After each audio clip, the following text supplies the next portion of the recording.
Class 9ৰ ছাত্ৰসকল নমস্কাৰ।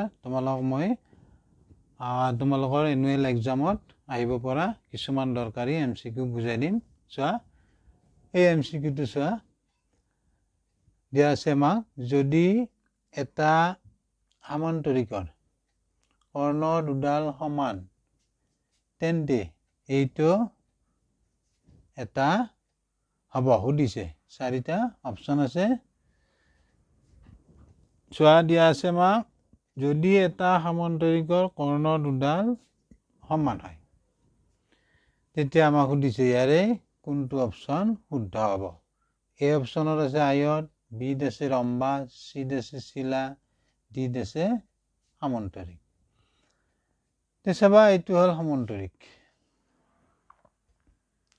ABCD সামান্তৰিক। সামান্তৰিকৰ ধৰ্মত আছে তোমাৰ বিপৰীত বাহু সমান, অৰ্থাৎ তোমাৰ AB সমান DC, তাৰপিছত AD সমান BC, বিপৰীত বাহু সমান আৰু সমান্তৰাল।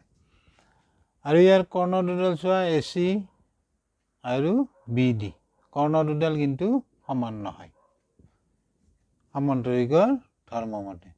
তাৰপিছত এইটো চিলা, চিলাটো এটা চতুৰ্ভুজ। ইয়াৰ এইটো বাহুৰ সমান, এইটো বাহু চোৱা RQ,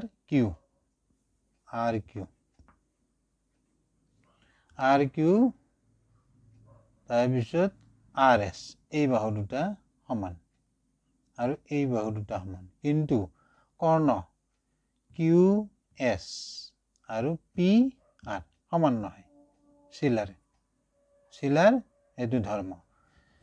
এটি বাহু এইটো বাহুৰ সমান, এটি বাহু এইটো বাহুৰ সমান হ'ব, কিন্তু কৰ্ণ দুডাল সমান নহয়। তাৰপিছত ৰম্বাছৰ চাৰিওটা বাহুৱে সমান, কিন্তু কৰ্ণ দুডাল সমান নহয়, অৰ্থাৎ HF আৰু EG এই দুডাল কৰ্ণ দুডাল সমান নহয়। বুলা বুজি? তাৰপিছত এইটো আয়ত।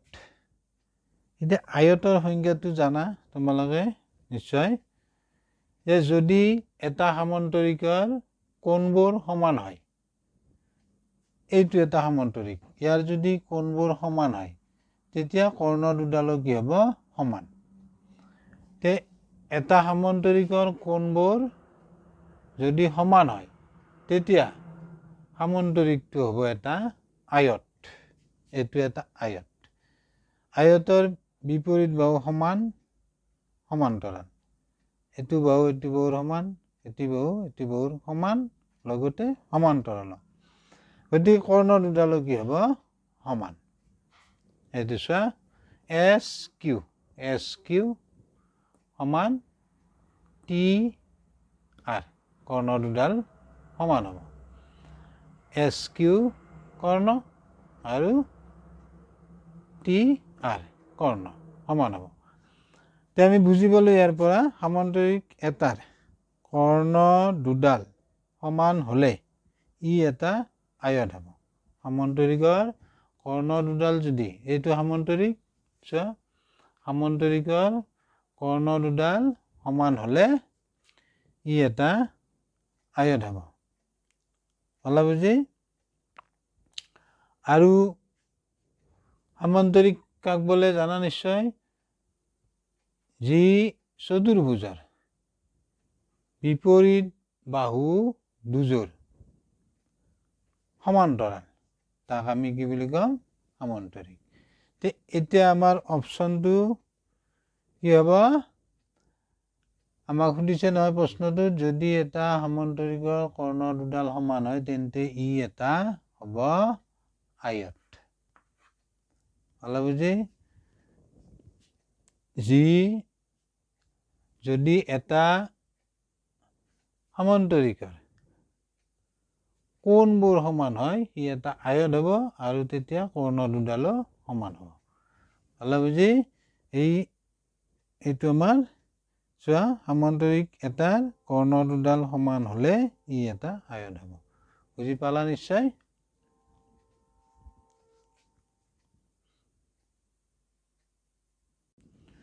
নেক্সট চোৱা তলৰ তথ্যৰ মাধ্য হ'ল। ইয়াতে আমাক তথ্য দিয়া আছে, এইখিনি সাংখ্যিক তথ্য। 4টা অপশ্যন আছে। প্ৰথম তুমি জানিব লাগিব মাধ্য বা গড়। মাধ্য বা গড় উলিওৱা সূত্ৰ। ওপৰত লিখিবা মুঠ তথ্যৰ সমষ্টি। এইখিনি আমাক তথ্যখিনি দিয়া আছে, এই গোটেইখিনি তথ্য আমি ওপৰত যোগ কৰি লিখিম। তাৰপিছত মুঠ তথ্যৰ সংখ্যা, যিমানটা তথ্য আছে। ইয়াতে চোৱা কিমানটা আছে, 1 2 3 4 5 6 7 7 হ'ব। প্ৰথম মুঠ তথ্যৰ সমষ্টি, ওপৰত এই তথ্যখিনি যোগ কৰি লিখিবা। এনেকৈ 2 + 3 + 2 + 4 + 5 + 2 + 3 এনেকৈ লিখিলা। আৰু কিমানটা আছে তথ্য, 7। তলত 7 লিখিলা। এতিয়া এইখিনি টোটেল কৰিবা। এইটো 2 + 3 5 হ'ব, এইটো 2 + 5 5, এইটো 5, তিনিটা 5 হ'লে 15, আৰু 2 + 4 6, টোটেল কৰিবা 21। এইখিনিৰ পৰা পাবা তুমি 21/7। 21ক ডিভাইড যাব 3, 7 3 গুণ 21। গতিকে চোৱা 3 অপশ্যন 3 ক'ত আছে, অপশ্যন বিত আছে 3। গতিকে অপশ্যন বিটো আমাৰ কাৰেক্ট। পালা বুজি?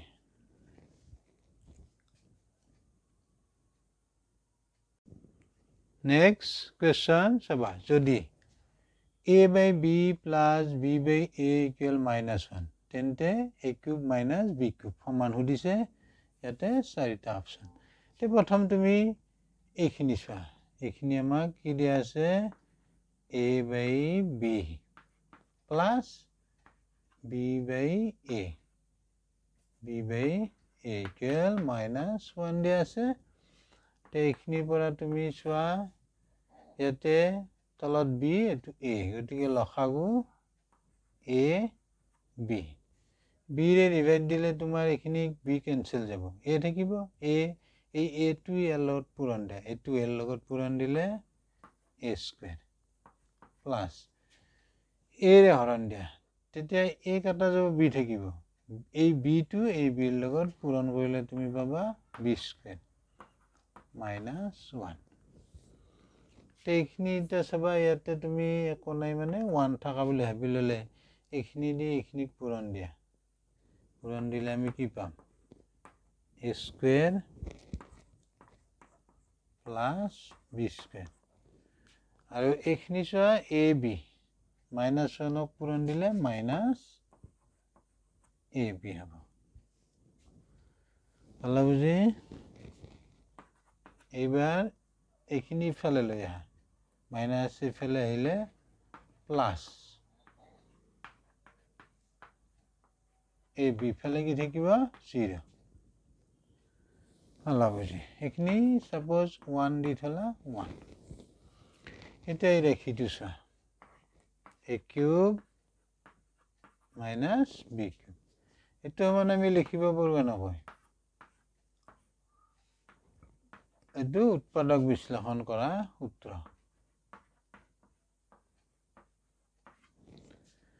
এইটো লিখিব পাৰোঁ, a³ - b³ সমান এইখিনি লিখিব পাৰোঁ, a - b whole into a² + b² + ab।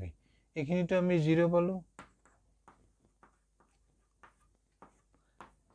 এইখিনিৰ ভেলু আমি 0 পাইছোঁ, এইটো 1ৰ পৰা।